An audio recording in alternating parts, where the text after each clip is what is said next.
Charlotte, good to see you. Welcome to Popternative.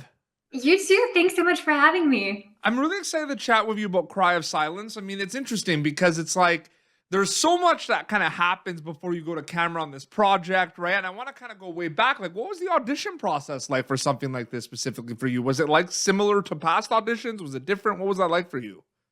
You know what? This was a special one. It was actually the first time I've had to not audition and got offered the part. So it was very special, and I'm very grateful for that and that trust that they had in me.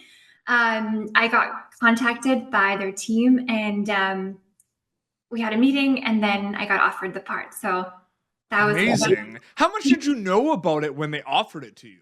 Like, how much do you know about it? They told me all about it, and from the start I just had this feeling that this could be something very special. I was immediately drawn to the storyline, the characters, and just the overall vision that they had. And so it was one of those things that just felt really right.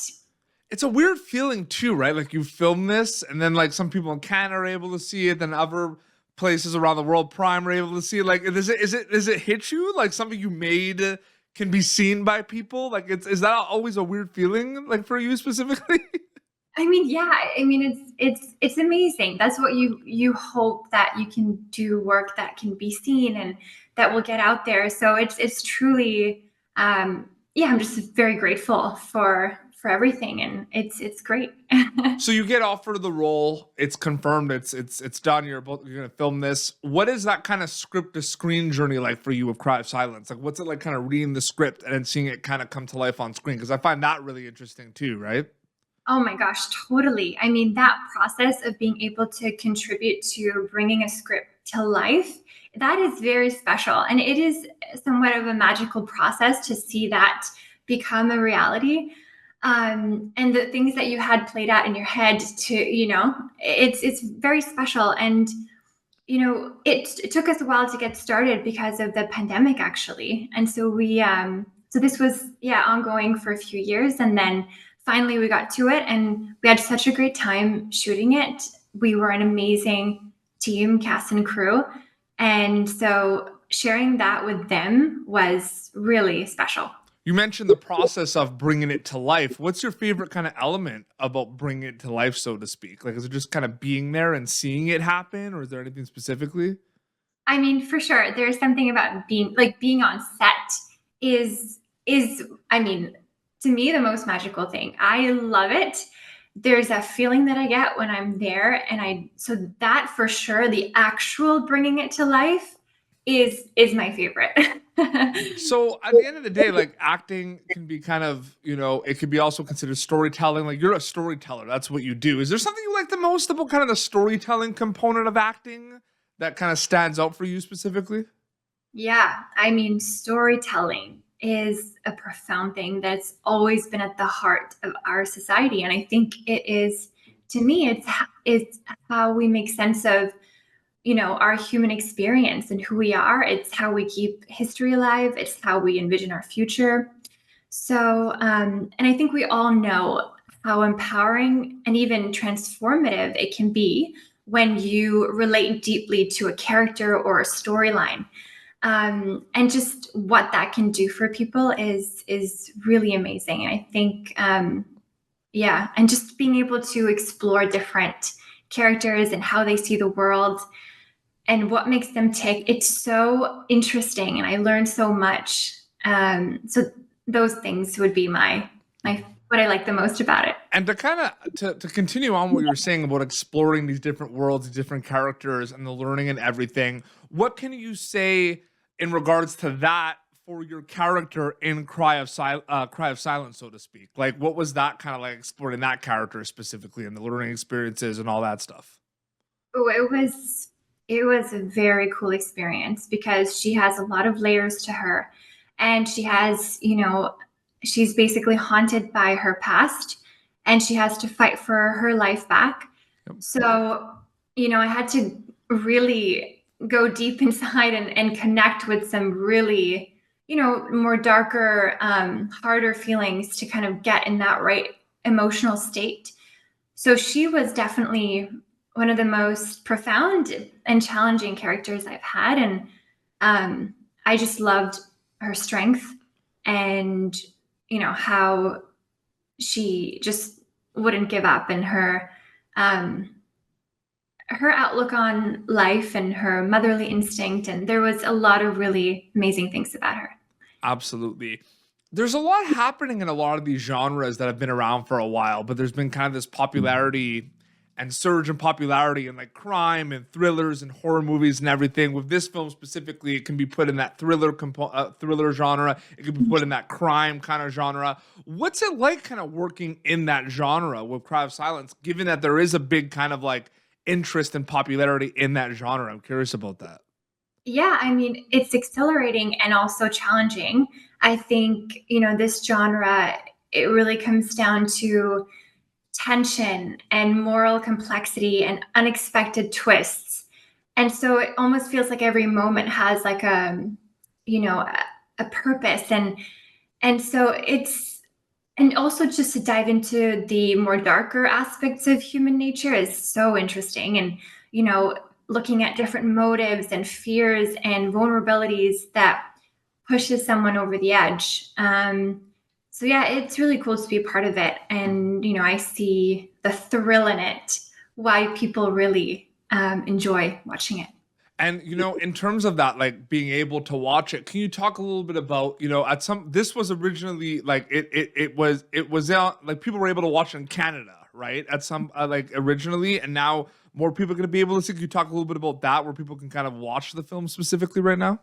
Yeah, Hollywood Suite, specifically under Prime Video, and Yeah. then it's also available now in Spain, and they're working with other distributors. So hopefully, we can have it available in more and more countries. I'm really hoping Norway, because that's where I'm from. Mhm. So I have, my friends and family. They're like, when can we see it here? So yeah, but it's like I feel like there's updates, regularly of more distribution. So that's awesome. So are you from so you're from Norway originally? Yeah, I So was did you born. work on a lot of things in Norway as well before coming to Canada? I did. Yeah. Some of my favorite shows are from Norway. I loved Ragnarok on Netflix. Yeah, I hear that one. That's awesome. So what is that like though for you to, because I find that interesting because there's so much amazing content from all around the world, right? It's like, what is that like for you to be like, you're from Norway, right? And you moved to Canada, you live in Canada now. And there's like, because of the access, right? A lot of people have heard of a lot of these shows from Norway, right? It's pretty cool to think about that, right? Oh, it makes me so proud. I mean, there's so much talent in Norway, and they know how to produce good stuff, and it's the world is seeing more of that, and I just think that's fantastic. Are you, is your family originally from like the Oslo area, or was it like another part of Norway? Actually, from Stavanger, Okay. yeah, which is like West Coast, kind of close. Like it's like under an hour flight to Oslo. Absolutely. Is it interesting to, do you think about like maybe going back to Norway and working on projects there as well? Like is that like something that kind of comes to mind as well? Absolutely. I think I am so also just so close with my family and friends there, and I love Norway. So for me, I'll always be spending time in both places. So yes, definitely. Oh, absolutely. And it's interesting too because, last kind of question before, we start wrapping up. I mean, you talked a little bit about this character and, the challenges of playing this character. How was it from an acting learning experience playing this character for future roles specifically? Like that, because like there's going to be something from Cry of Silence that you're going to for sure be able to take to future projects, right? So I'm just curious what that was for you. That's the thing. I feel like any character I'm doing, I'm always building. Any project I'm doing, learning and just continuing to grow as an actor. And for that character, I think, like I mentioned, I think it was more of those darker Yeah. emotions and really getting in touch with, I had to cry a lot, and there was screaming, and it was, and kind of feeling that I could be safe in that, doing those things and comfortable doing it, although it was uncomfortable, if that makes sense. And just getting myself in a state where I felt like it was like just really dark to portray, some of these really pivotal and hard moments that she went through. So yeah, it was really about the inner work, I think, and being able to stay in that take after take. And, there's people are like, yeah, that for me was it. Absolutely. And there's going to be plenty of ways, like you said in the interview, for people to check out Cry of Silence. Charlotte, it's so great chatting with you. Thanks so much for your time. You too. This was awesome. Thank you for having me. Your Instagram account is just your name, right? If people want to keep up to date with everything, is that where they can find you? That's right. And it's Charlotte with no, like, it's Charlotte with OT at the end, right? Yes, it's because my parents wanted it. My dad is actually English. They loved Charlotte, how we say it in English. But if you had that spelling, the normal spelling in Norway, it would be Charlotte. And they didn't want that. They wanted people to say Charlotte. Now it's spelled, that's spelled the Norwegian way, like Charlotte? Actually, no. Because I was about to say, I had all these other questions for you about the silent E. It was confusing, and but they just wanted people to say it like the English way, so they made their own spelling, essentially. Anyway, Charlotte, great to see you. Thank you so much for your time. You too. Thank you. Well, this has been Pop Turner, youtube.com/Pop Turner, previous episodes. Till next time, this is Charlotte and PD Beats signing off. Thank you for tuning in to Popternative. Make sure to check out our past episodes of Popternative on YouTube. This has been an Autograph Communications production.